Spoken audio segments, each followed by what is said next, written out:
Welcome back, everyone. We welcome Ameya Pawar, a senior advisor with the Economic Security Project, to the stage. And as a result, when the markets don't deliver for everyone, we can't allow people and communities to wither and die as a result. But there is good news, and that's why we're here. We don't have to dare to dream. Some of this work is happening now. California is on track to produce a public option for insulin to compete with Big Pharma. Illinois is on its way to opening publicly owned grocery stores. American Samoa launched the first public bank in a century after the Bank of Hawaii closed up shop, making the tiny island chain a banking desert in the middle of the Pacific Ocean. Bold policies are also gaining traction. Guaranteed income, an idea that was once considered too radical, too big, too left, is now being piloted in over 100 cities across America. States are passing and expanding tax credits, child tax credits, a proven policy which reduces childhood poverty. And across the nation, we have seen minimum wage increases, Medicaid expansion, and affordable housing investments. And there's more work to do. And that's why I'm really excited about this next panel, made up of Paul Williams, Tara Raghavir, and Jamila Headley. It is moderated by the great Dorian Warren. And these brilliant leaders are going to discuss their work to propel, well, not just to propel, to harness and propel public power in the marketplace. Public power everywhere. Public power so we actually solve the problems that the markets won't.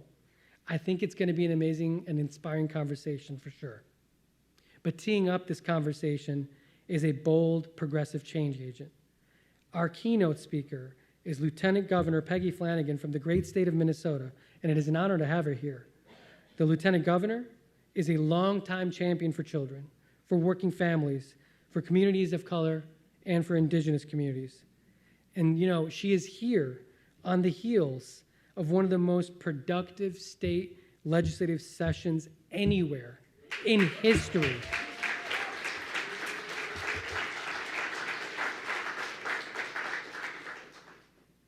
Illinois is jealous, although we do some good stuff too. Minnesota, just so you know, if you haven't been paying attention, I know you just clapped, but they just codified paid sick leave. They created a new paid family and medical leave system. They passed automatic voter registration, and they legalized recreational cannabis. The Lieutenant Governor was a crucial player in all of it, and alongside the governor, they are architecting a blueprint to transform Minnesota into a progressive paradise. So please join me in welcoming Minnesota's 50th Lieutenant Governor, Peggy Flanagan.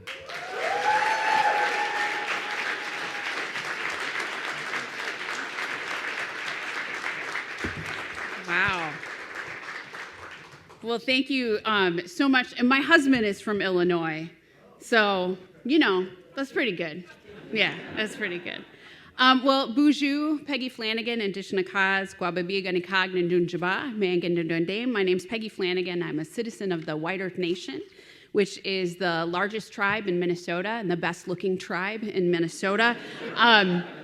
My family is the Wolf Clan, and the role of our clan is to not leave anyone behind, which is why I'm so grateful to be here with all of you as you are doing this good work as well. So some of you might be wondering, what does a lieutenant governor do? I wondered that for a really long time. But in fact, I didn't actually think about it until now Senator Tina Smith was Lieutenant Governor Tina Smith, and she kind of changed the role. You know, and to be fair, though, it is a fairly short job description, even in statute. Serve as the chair of a few boards, gavel in the Minnesota Senate each new biennium, and be ready. Like, that's it. But following in the footsteps and the leadership of Senator Smith, I have found that serving in this role has been an incredible opportunity to move and to push policies that change people's lives for the better. And as we pursue progressive policymaking and more just outcomes for everybody, it makes an incredible difference who is sitting at the table. or frankly, that people even know that there is a table. And at many of those tables, there's now a seat for lieutenant governors. Now, I never thought I would or could become lieutenant governor. I wanted to be a ballerina nurse as a little girl growing up, which is exactly what it sounds like. But growing up, my mom, my amazing mom, she worked so hard, and we also relied on public programs to make ends meet. I was a young Native girl learning and living in a community where I wasn't always represented.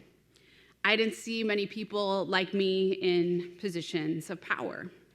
And because of that, I had a hard time seeing myself as powerful. And even when I began my journey as an advocate, as a recovering executive director of Children's Defense Fund, and even as an elected official, I would sit in rooms where decisions were being made and where I felt like people had more power than I did, and I would make myself small and quiet. Too often, I was that kid with the different colored lunch ticket who made herself small and quiet, and I see some nods. So if you understand what that's like, I feel you.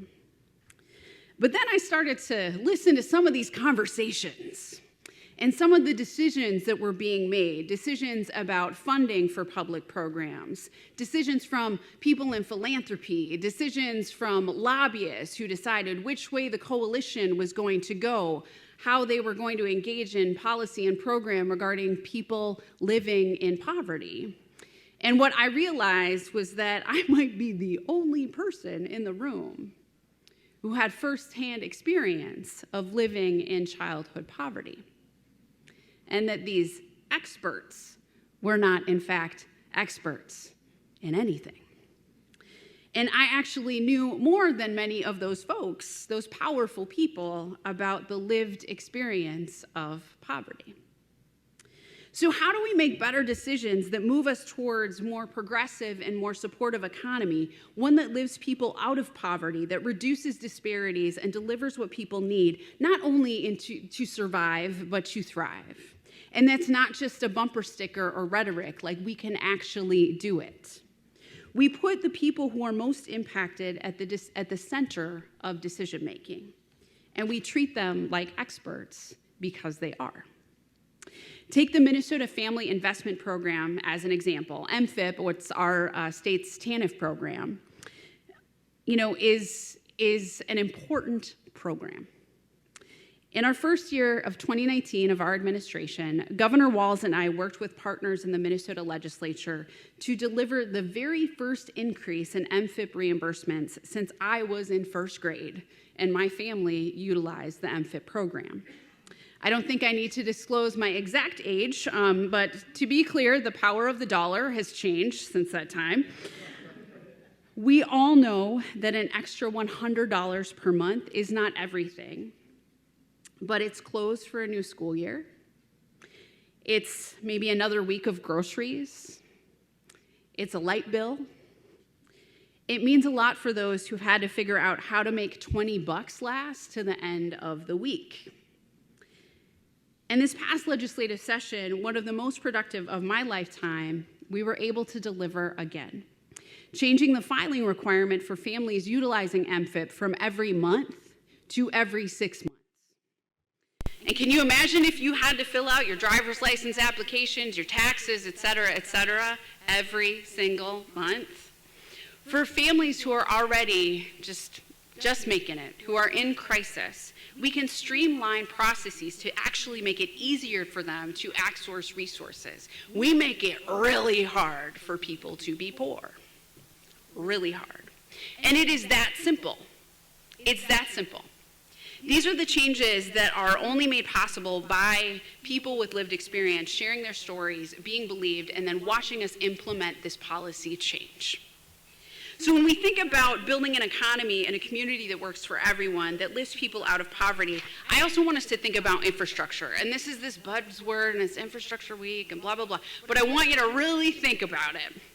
And because when I say infrastructure, of course I mean roads and bridges and water treatment plants and public buildings and assets, but I also mean things like housing and childcare and community centers. The physical and economic systems that enable us to live and thrive in a community of our choosing. Just as we make sure that our drinking water is safe, we should invest in housing so that people have a safe and stable place to live. Just as we invest in roads and bridges and transit to ensure that people can connect to their lives, we should be investing in accessible and affordable childcare to ensure people can reliably participate in the workforce and the people delivering that care get a fair and just wage.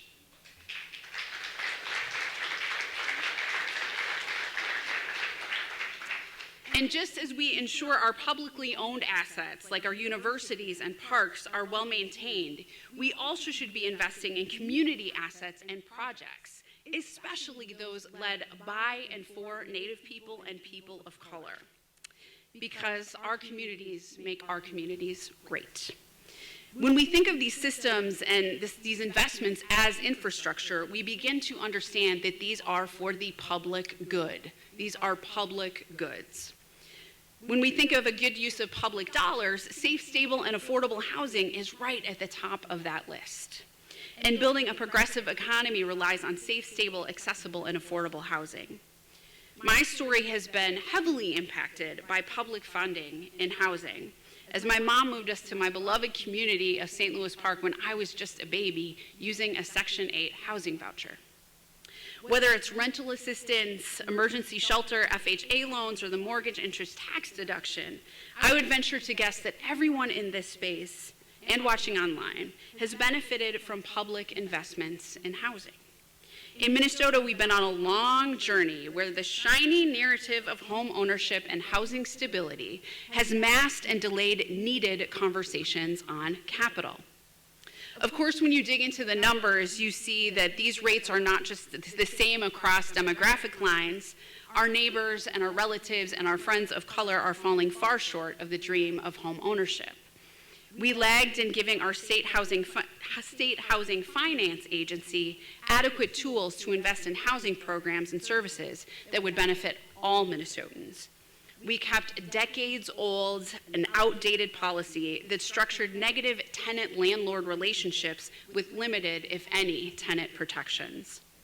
And despite knowing that housing stability is beneficial not just for the person or the family, but the entire community, we kept trying to build on a foundation of persistent disparities without taking significant action and simply admiring the problem. But we changed this trajectory this year, because this year we went big so that everyone could go home. The governor and I, along with the legislature, made housing stability a priority, and we passed a $1 billion housing bill. That's Minnesota, so $1 billion with a B is a lot.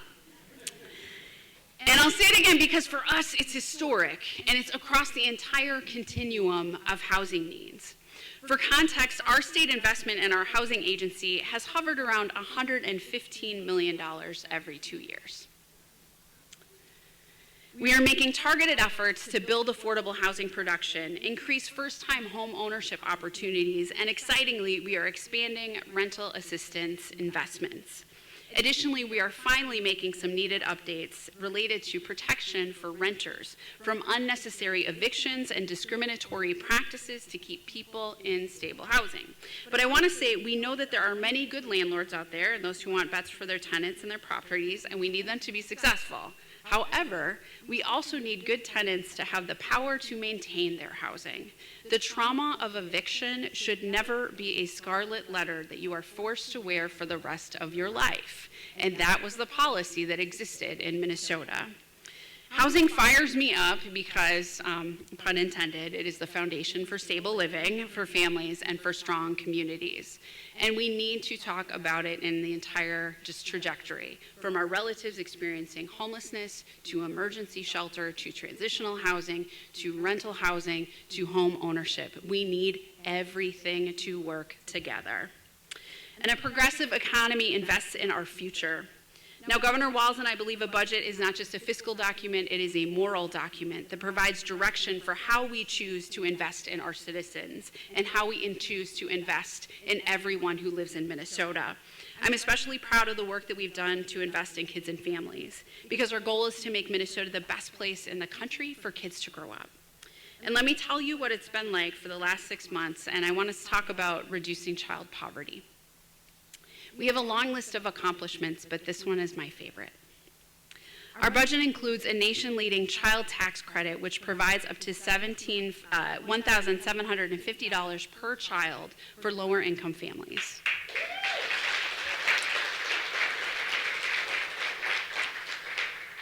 And we did the math. And I was like, can you check the math? And we did the math, and this child tax credit is expected to cut child poverty by 33%, or 1/3. In addition to the child tax credit, we just passed one of the most robust paid family and medical leave programs in the country, because the birth of a child, an accident, an unfortunate diagnosis for you or one of your loved ones you shouldn't have to choose between your life and a paycheck. The wealthy should not be the only ones who can afford their life when thrown a curveball. Because of this new law, Minnesotans will be eligible for up to 20 weeks of coverage for the type of life events that we know for many of us are just around the corner, but too few of us are supported in weathering. As a founding member of the coalition who began pushing for this program a decade ago, I am overwhelmed by where we are today. This is what it looks like when we care for our people and we recognize when our people are strong, our state is strong. And let's be clear, this did not happen overnight. I said a decade ago. We have been organizing towards these wins for years and years and years. And the childcare industry is essential to our economy. They are the workforce behind the workforce. Without these heroes, our doctors, our nurses, our care providers cannot care for our loved ones in the time of need. Our workforce ceases to function, and families can't make their lives work.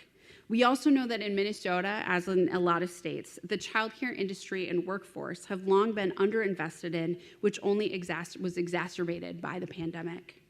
The budget we just enacted invests in access to quality, affordable childcare.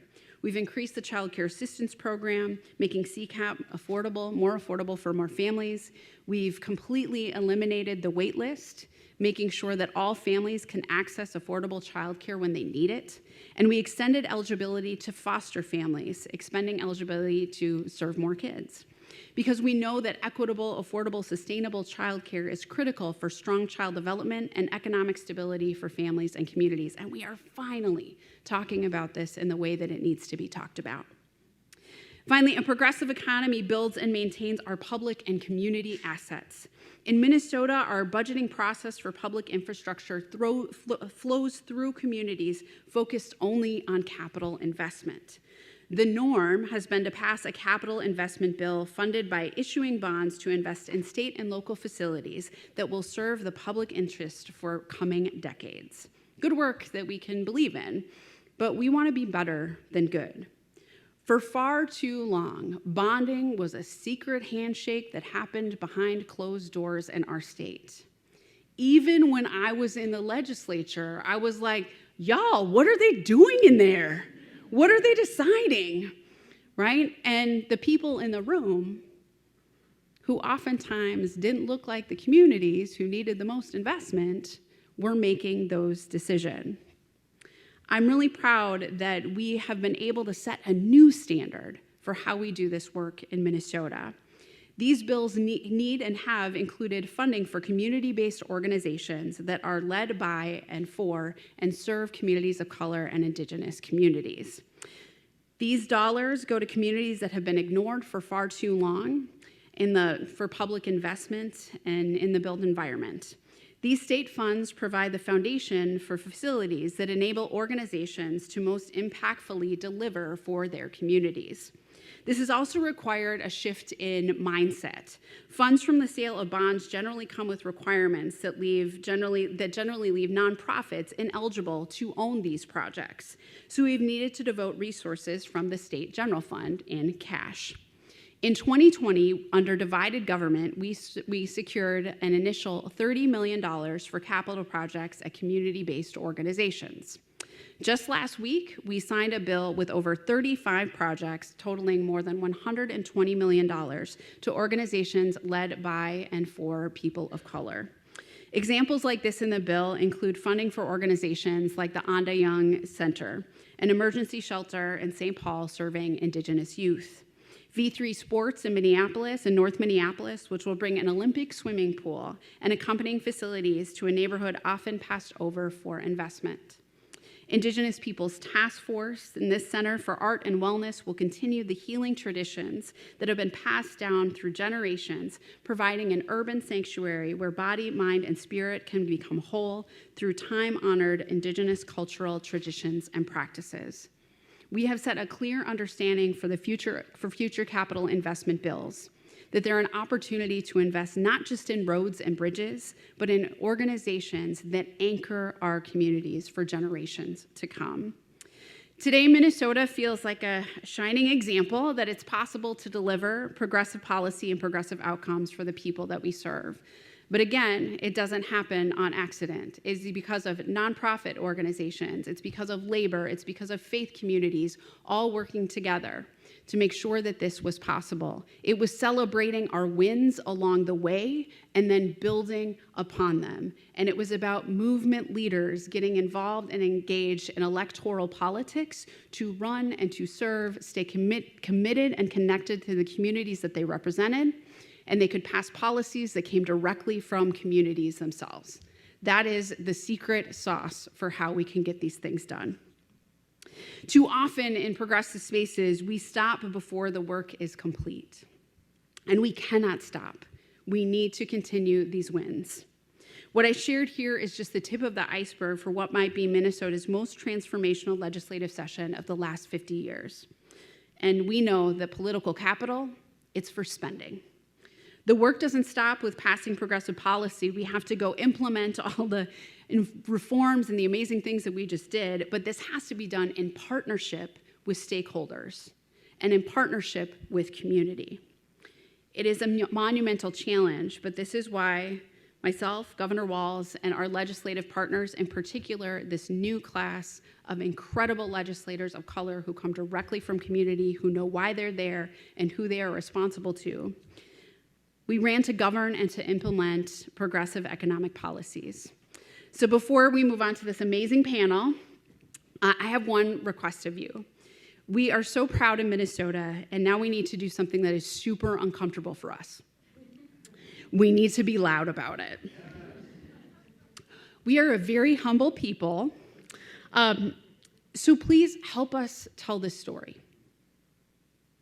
Help us win this win, so we can win this win everywhere. It's possible to build coalitions around doing right by children and families, and I would argue that we must. In the last panel, we heard about people needing to have hope. I want people to see that when we get engaged and involved, and I'm going to protect your tax status, and we elect people who share our values, right, that we can do this work together and that it actually matters in the outcomes in people's lives. It's possible to lead with our values, and it is possible to keep our promises. The work ahead of us is not insignificant. We are not only working to correct generations of injustice, but decades of disinvestment. But this work is worth it, and I know that you care about it because it's why you are here. It's worth it to ensure our neighbors have the resources they need to survive, to take care of themselves and their families, and to dream big and live big lives. And this work is on all of us to change the systems, to change the outcomes that we're delivering, to turn a ship that had been headed in the wrong direction for hundreds of years towards the future that we all deserve and can imagine for ourselves. It's been my joy and my pleasure to be here with you today, to be in this work with all of you. And when people have asked lately in the last few months, how are you doing? I'm like, I am expletive great. How are you? And so my hope for you is that you feel inspired by the conversation today, and I think you will. And you'll continue to do this work because, as my mom said, it's good work if you can get it. Gichi Miigwech, thank you so much for having me today.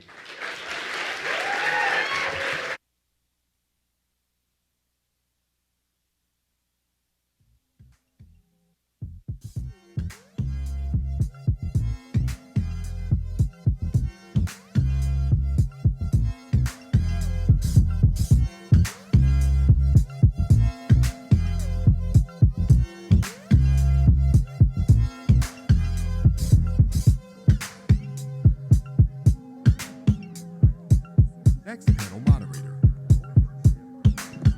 Lieutenant Governor Flanagan.